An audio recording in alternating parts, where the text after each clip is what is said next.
สิจ้าทุกคนเมื่อนี้เฮาสิพาลูกค้าทุกท่านมาเบิ่งโรงงานน้ำก้อนนำกันเนาะตัวนี้จะเป็นโรงงานน้ำก้อนขนาดกลางก็ว่าได้เนาะตัวนี้จะออกแบบคิดค้นโดยบริษัทเปียดอานของพวกเฮาเองเนาะเครื่องนี้จะเป็นเครื่องน้ำก้อนขนาด8ต้นเนาะ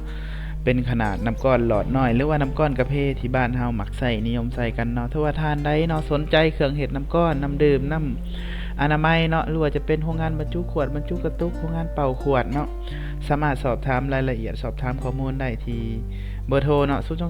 02092414141หรือว่าท่านใดอยากเบิ่งผลิตภัณฑ์เนาะอยากมาเบิ่งอยู่โรงงานใหญ่อยู่ฮานอยอยู่เวียดนามกับทางเฮายินดีต้อนรับหรือว่าท่านใดอยู่เขตใกล้เขตเคียงเนาะได้เวลาว่างๆเนาะไกลไปไกลมาอยากแวะมาเบิ่งเครื่องอยู่ห้องการก็ได้เนาะเครื่องอยู่ห้องการเฮาก็มี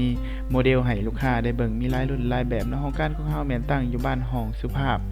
เมืองไซเสถานครหลวงเวียงจันทน์เนาะถ้าว่าท่านได้ผ่านมาผ่านไปเนาะก็แวะมาเบิ่งมาชม